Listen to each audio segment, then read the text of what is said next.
Lahore central jail, राष्ट्र रक्षा सम्मेलन है।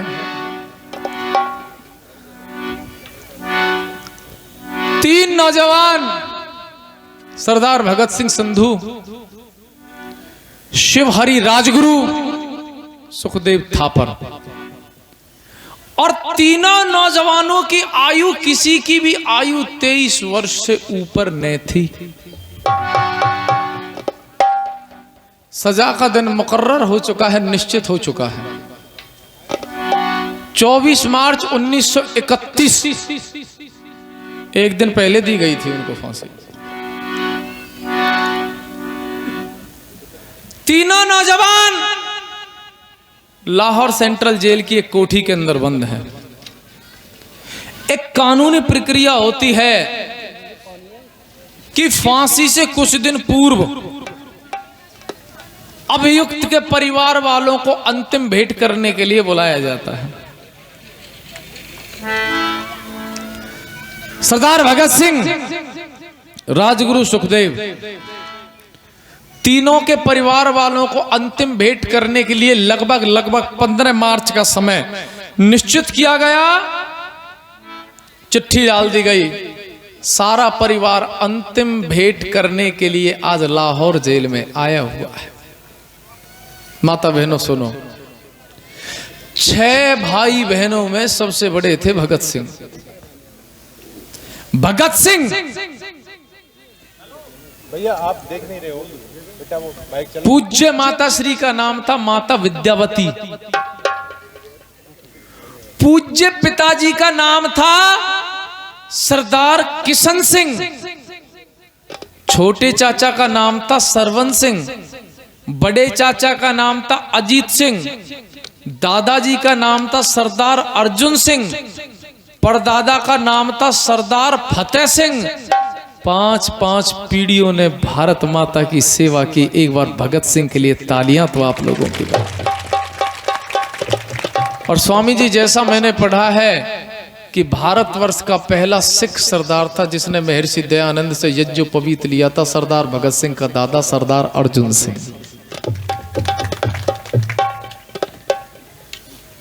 पता है ये अंतिम भेंट है, ये अंतिम मुलाकात है।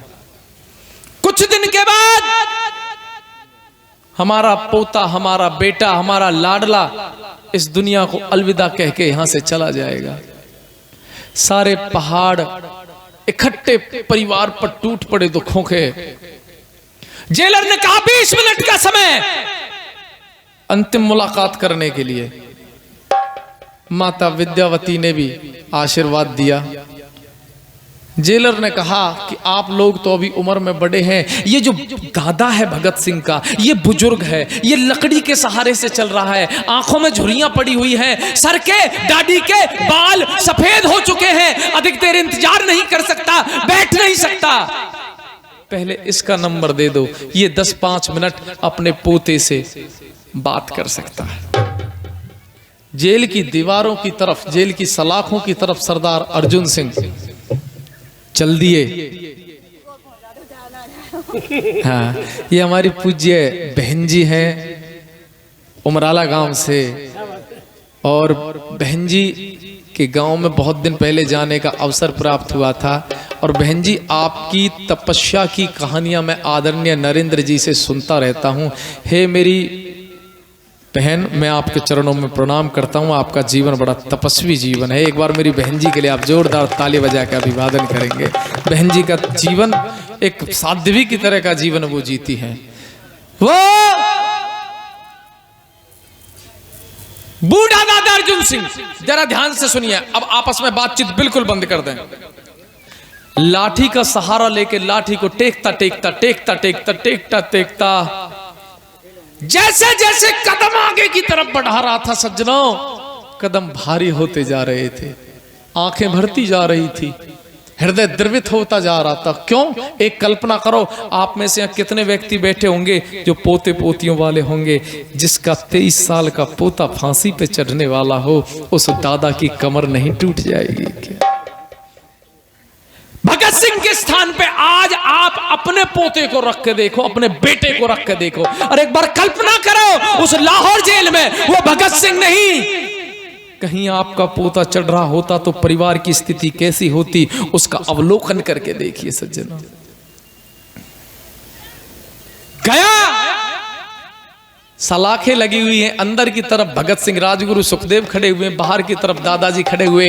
अपने दादा को आते देखा तो भगत सिंह की आंखों में खुशी के आंसू आ गए और जेल की सलाखों में से दोनों हाथ निकाल के अंतिम बार अपने दादा के पैर पकड़ लिए, नमन कर दिया, प्रणाम कर दिया और कहा, दादा मेरी अंतिम नमस्ते स्वीकार करो, मेरा अंतिम प्रणाम स्वीकार करो। यह बात जब दादा ने सुनी तो कहने लगे, पोते भगत सिंह, यह तो मुझे पता है कि तू मेरा लहू है, तू मेरा वंशज है, तेरी रगों में भी वही लहू है जो मेरी रगों में था, जो तेरे पिता की रगों में था। मैं भी देशभक्त था, तेरा पिता भी देशभक्त था, तेरा चाचा भी देशभक्त है, लेकिन भगत सिंह हमें पता नहीं था तुम हम सबको पीछे छोड़ के बलिदानी देशभक्त हो जाएगा। हे मेरे पोते भगत सिंह, मैं तुझे अपनी तरफ से नमन करता हूं, लेकिन मेरे पोते तेरे मन में कोई ऐसी बात जीवन में रह गई हो जो तू मुझसे नहीं कह पाया हो, आज अंतिम समय पे अपने दादा से वो बात कह दे, तू अपने जीवन में जो मुझसे न कह पाया हो। भाई किशन सिंह जी बलरई से मेरे मित्र हैं, मेरे बड़े भाई हैं, 100 रुपए से सम्मानित कर रहे हैं, बहुत बहुत धन्यवाद करता हूं भ्राता जी का। वो बात मेरे से कह दे मेरे पोते। भगत सिंह कहने लगे, दादाजी वैसे तो मेरी कोई अंतिम इच्छा नहीं है, हाँ एक इच्छा है। ओ मेरे दादा, ओ मेरे बाबा, एक काम कर देना, जब मुझे ये कल परसों तरसों फांसी पर लटका दें तो दादा मेरी लाश को फांसी पे से उतार कर मेरा अंतिम संस्कार मेरे बंगा गांव में करना, लाहौर में मत करना दादा। मेरी लाश को ले जाकर मेरे गांव के शमशान घाट में जला देना, और दादाजी में जलकर फूक कर जब राख और खाक बन जाऊं तो उस राख को मेरे उन खेतों में बखेर देना जहां मैंने कभी बंदूकें बोई थी। दादाजी मेरा अंतिम संस्कार मेरे गांव में करना, ये मेरी अंतिम इच्छा है दादाजी। और जब दादाजी ने यह बात सुनी तो दादाजी की आंखों में आंसू आ गए।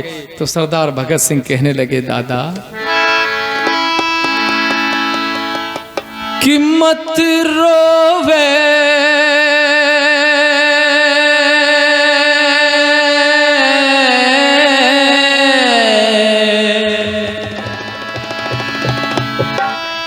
मत रोवे,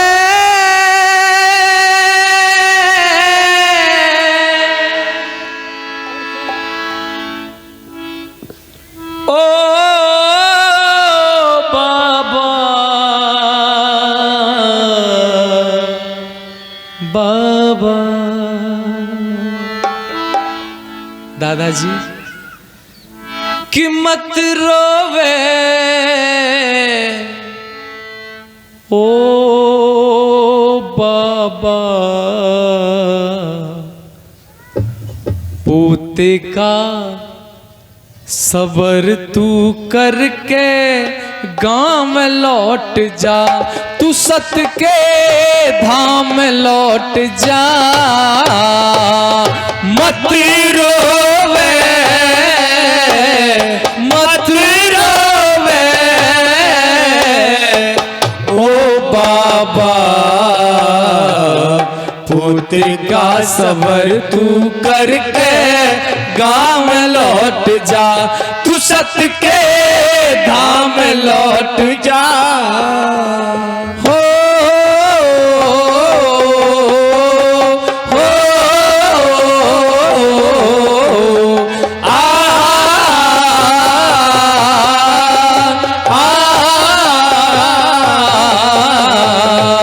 पोते का सबर तू करके गांव में लौट जा, तू सत के धाम लौट जा।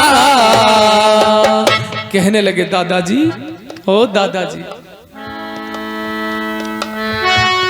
फांसी के तख्ते पे चढ़, हाँ फांसी के तख्ते पे चढ़, मेरी गर्दन तक हिलेगी नहीं, गुलामी की चोट भारत माता पे झिलेगी नहीं। और सज्जनों, अगली बात में उस भगत सिंह को याद करते हुए आपकी गगन भेदी ताली हो जाए। गुलामी की चोट भारत माता पे झिलेगी नहीं, तेरे भगत सिंह के बलिदान बिन आजादी मिलेगी नहीं। भगत सिंह के बलिदान बिन आजादी मिलेगी नहीं।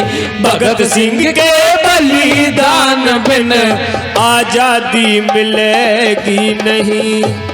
कहाँ टोहवे, कहाँ टोहवे मेरा बाबा, वक्त आखिरी, वक्त आखिरी, वक्त आखिरी मेरी ले, पर नाम लौट जा तू सत्य के धाम लौट जा, तू सत्य के धाम लौट जा। हो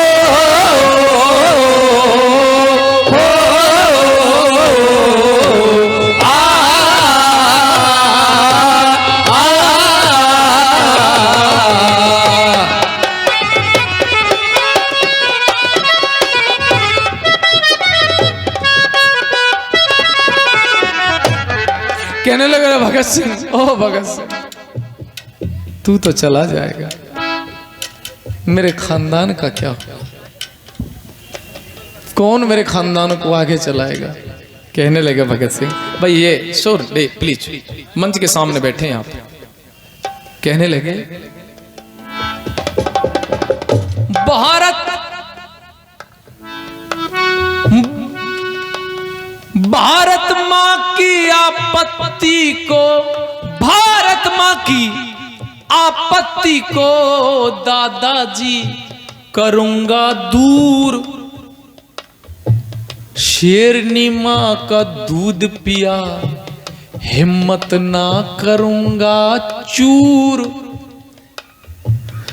प्रलय तक भी हमारे कुल का चमकता रहेगा नूर, प्रलय तक भी हमारे कुल का चमकता रहेगा नूर, प्रलय तक भी हमारे कुल का चमकता रहेगा नूर। जंग झोवे, जंग झोवे मेरा बाबा, रोने से मेरी मेहनत का अंजाम लौट जा, तू सत्य के धाम लौट जा, तू सत्य के धाम लौट जा। हो हो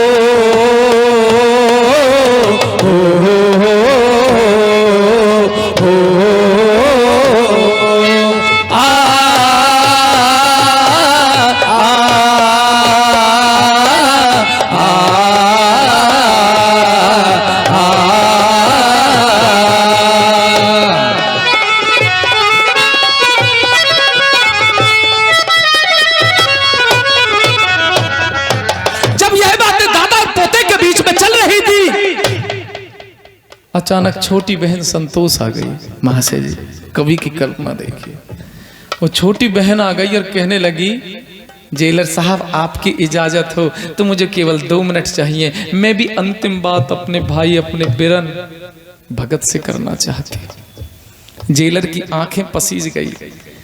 उसने कहा कि समय तो इजाजत नहीं देता बहन, लेकिन तू छोटी बहन है, मेरी भी तेरी तरह की एक छोटी बहन है, तू भगत सिंह से अंतिम बात कर सकती है।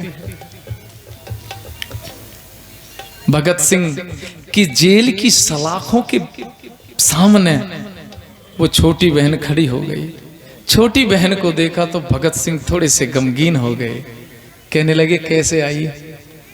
तू भी अपने मन की अंतिम बात मेरे से कह दे बहन। तो बहन ने कहा, भैया तू छोड़ चला। कई मौके जीवन में ऐसे आते हैं भैया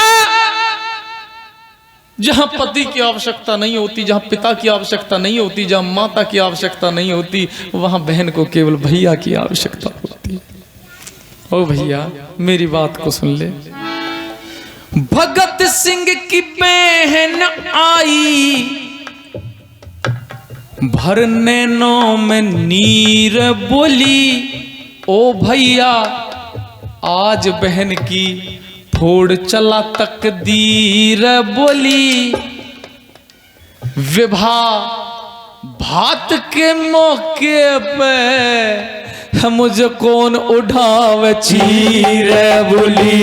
विवाह भात के मौके पे मुझे कौन उठावे चीर बोली। विवाह भात के मौके पे मुझे कौन उठावे चीर बोली। कहाँ टोवे, कहाँ टोवे मेरा बाबा, रोने से मेरी मेहनत का अंजाम लौट जा, तू सत के दाम लौट जा। हो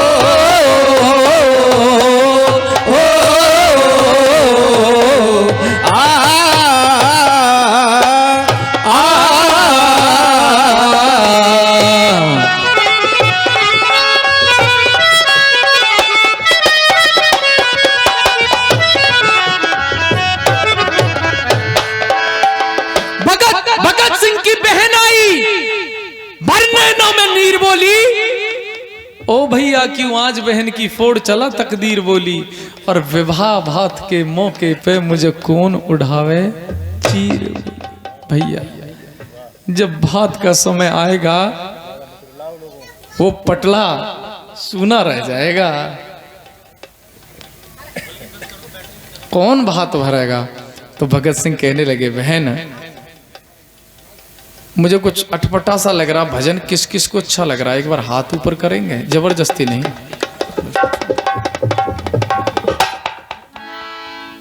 कहने लगे बहन तुझे भात की चिंता है, ले अंतिम अवसर है, रक्षाबंधन पे ये कलाई ये तुझे देखने के लिए नहीं मिलेगी, ले राखी बांध। बहन ने एक धागा लिया, राजगुरु सुखदेव भगत सिंह तीनों को राखी बांध दी। तीनों राखी को देख रहे हैं, चूम रहे हैं कि बहन के हाथ की राखी अंतिम राखी है। लेकिन बहन तेरा नेक देने के लिए तो हमारे पास कुछ भी नहीं है, कैदियों के कपड़े में है, जेलियों के कपड़े में है, जेल के अंदर बंद है। पर चिंता मत कर बहन, तेरा नेक दे के जाएंगे और तेरे भात का इंतजाम भी करके जाएंगे। तीनों के राखी बांधी, तीनों के राखी बांधी, आखिरी मिलान होगा। तीनों के राखी बांधी, आखिरी मिलान होगा। वो बोले तेरे नेक में म्हारा बलिदान होगा। और साथियों तालियां उठा के इस छाता शहर को ऐतिहासिक बना देना। वो बोले तेरे नेक में म्हारा बलिदान होगा। कहे जय करण मत रोवे तेरा भात ही हिंदुस्तान होगा। कहे जय करण मत रोवे तेरा भात ही हिंदुस्तान होगा। कहे जय करण मत रोवे तेरा भात ही हिंदुस्तान होगा। दंग होवे, दंग होवे मेरा बाबा, तेरे फिक्र में धर के यू सारा दाम लौट जा। तू सत के धाम लौट जा। मत रोवे, मत रोवे ओ बाबा, पोते का सबर तू करके गाँव लौट जा। तू सत के धाम लौट जा। तू सत के धाम लौट जा। तू सत के धाम लौट जा। ना, ना।